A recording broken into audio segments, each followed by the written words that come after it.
சேர மன்னன் செங்குட்டுவன் மலை வளத்தெல்லாம் போய் பார்த்துட்டு வரலாம் அப்படின்னு சொல்லி கிளம்பியிருக்காரு. அப்போது அங்கே அந்த ஒரு பெரியாற்றங்கரை மணல்வெளியில் தங்கி இருந்திருக்காரு. அந்த டைமில் அங்கே மலையில் இருப்பாங்க இல்லையா குறவர்கள், அவங்களாம் நம்ம போய் மன்னனை போய் பார்க்கலாம் அப்படின்னு மன்னனை பார்க்கறதுக்காக வராங்க.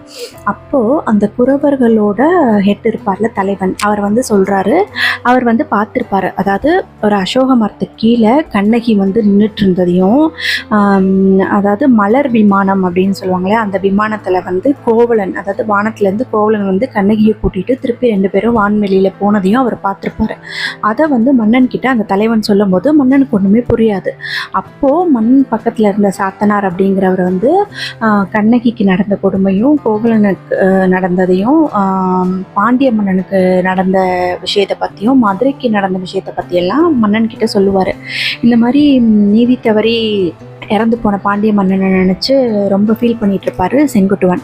அப்போது செங்குட்டுவனோட ஒய்ஃப் பக்கத்தில் வேண்மாள் அப்படிங்கிறவங்க பக்கத்தில் நிற்பாங்க. இவர் உடனே திரும்பி பார்த்து ஒய்ஃப்கிட்ட கேட்பார், ஒரு பொண்ணு கணவன் இறந்ததுக்கப்புறம் தானும் இறந்து போயிடறான். அதாவது பாண்டிய மன்னன் இந்த மாதிரி நம்ம தப்பாக நீதி சொல்லிட்டோமே அப்படின்னு இறந்து போனோன்னா அவங்க ஒய்ஃபும் இறந்து போயிடுவாங்க, பாண்டிமாதேவியும் இறந்து போயிடுவாங்க. இன்னொரு பொண்ணு தன்னோட கணவனுக்கு இப்படி ஒரு கொலை பண்ணிட்டாங்களே, தவறான நீதி இழைச்சி கொலை பண்ணிட்டாங்களேன்னு சொல்லி அந்த மன்னனை மட்டும் இல்லாமல் அந்த ஊரையே எரிச்சு காலி பண்ணிட்டா.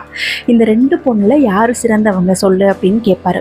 அதுக்கு அவங்க அந்த வேண்மாள் சொல்லுவாங்க, பாண்டிமாதேவி, அதாவது பாண்டிய மன்னனோட ஒய்ஃப் தான் கணவன் இறந்தோடனே அவங்களும் உயிர் விட்டு போனனால அவங்க அதாவது மேலே போய் சொர்க்கத்தில் நிம்மதியாக இருப்பாங்க. ஆனால் நம்ம கூடவே வாழ்ந்துட்டு இருந்த ஒரு பொண்ணு இவ்வளோ தைரியமாக தன் கணவனுக்காக நீதி கேட்டு ஒரு மன்னனையே எதிர்த்து இந்த ஊரையே எரிச்சிருக்கான்னா அந்த மாதிரி ஒரு பத்தினி பெண்ணை நம்ம கடவுளாக தான் போற்றணும் அப்படின்னு சொல்லுவாங்க. ஸோ உடனே இவர் என்ன சொல்லுவார், நீ சொல்கிறதான் கரெக்ட் அப்படின்னு சொல்லி இமயமலையிலேருந்து ஒரு கல் எடுத்துகிட்டு அதை கங்கையிலையும் காவேரியிலையும் நீராட்டி அந்த கல்லில் கண்ணகிக்கு ஒரு செலவடித்து நான் அவங்கள தெய்வமாக வச்சு அவங்களுக்கு ஒரு கோயில் கட்டி கும்பிடுவேன் அப்படின்னு சொல்லுவார்.